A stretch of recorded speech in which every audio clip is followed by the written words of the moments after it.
For decades, Helen was the invisible engine that powered her family. At 75, she was more than just a grandmother. She was the cook, the cleaner, the babysitter, the event planner, and the keeper of everyone's secrets and schedules. Her days started before sunrise and ended long after everyone else was asleep. She stirred pots, scrubbed floors, and rocked crying grandchildren, her love woven into every thankless chore. But this year, something was different.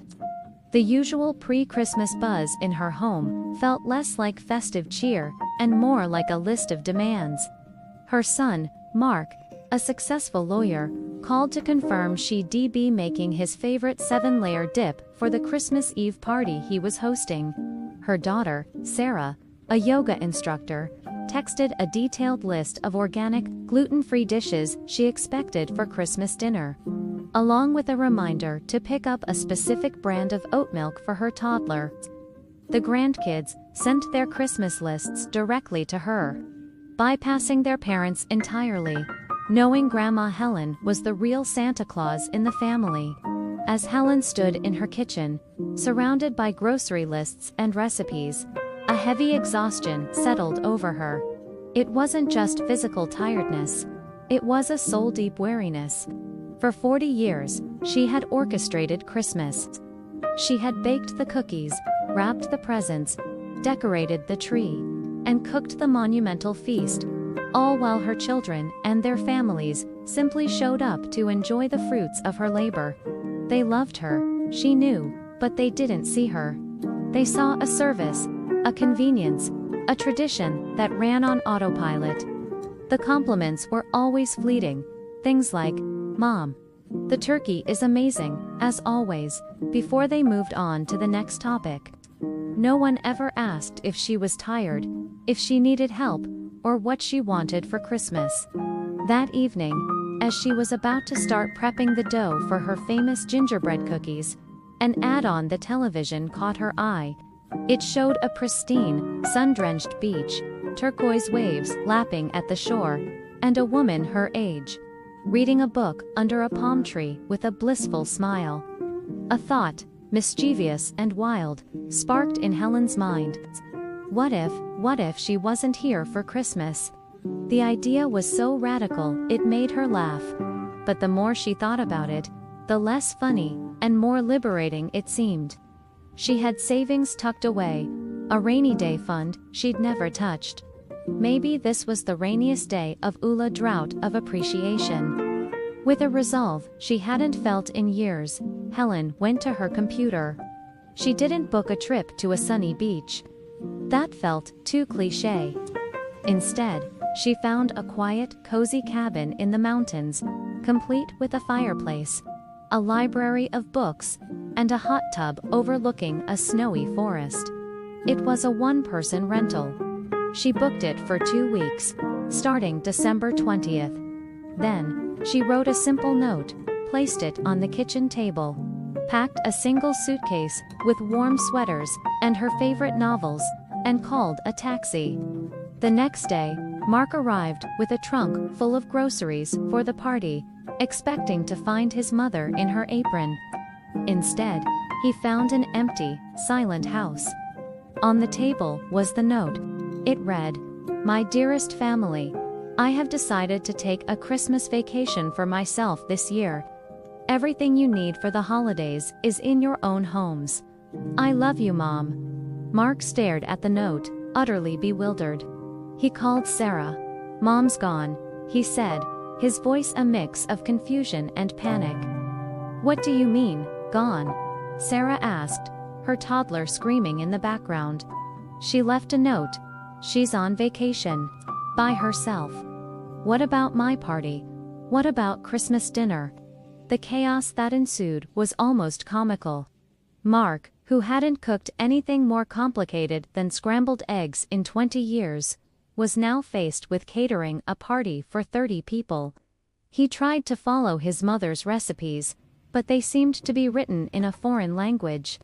He burned the dip, undercooked the meatballs, and ended up spending a fortune on last-minute catering that was nowhere near as good as his mom's food. His party was a flop. Sarah's situation was even worse. She prided herself on her healthy lifestyle, but she had no idea how to actually prepare a large holiday meal from scratch. Her attempt at a gluten-free organic feast resulted in a dry, tasteless turkey and a lumpy squash casserole that even her health-conscious husband wouldn't touch. Christmas morning was a disaster. The presents for the kids, which Helen usually bought and wrapped, were a haphazard collection of last-minute purchases from a nearly empty department store. The house was a mess, the kids were whining, and for the first time, there was no magical Christmas aroma wafting from the kitchen. They ate delivery pizza for Christmas dinner, sitting in a circle on the living room floor, surrounded by torn wrapping paper and a profound sense of failure. It was in that moment of greasy pizza and quiet desperation that the realization hit them. They hadn't just lost their cook and cleaner for a week. They had lost the heart of their family. They remembered how their mother would hum while she baked, how she knew exactly which Christmas carol was each grandchild's favorite, how she could calm a crying baby with a single touch. Her labor wasn't just work. It was love made visible. They tried calling her, but her phone went straight to voicemail. Guilt and shame began to replace their initial anger and panic. They started talking to each other, truly talking, for the first time in years. They shared memories of their mother, not as a functionary, but as a person. Mark remembered how she'd stay up late to help him with science projects. Sarah recalled how her mom taught her to ride a bike, patiently running alongside her for hours. They had taken her for granted, completely and utterly. Meanwhile, in her mountain cabin, Helen was having the time of her life.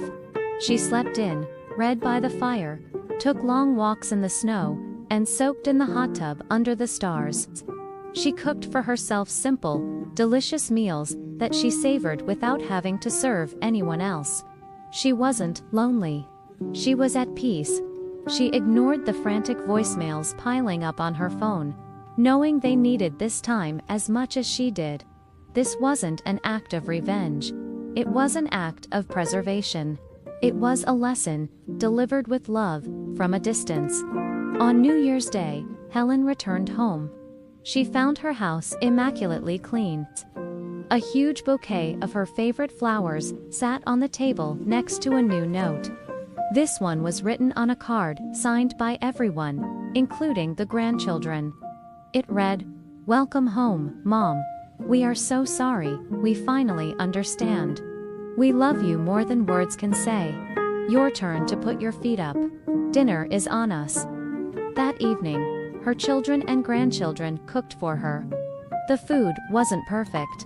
The chicken was a little dry, and the potatoes were a bit lumpy, but it was the most delicious meal Helen had ever tasted.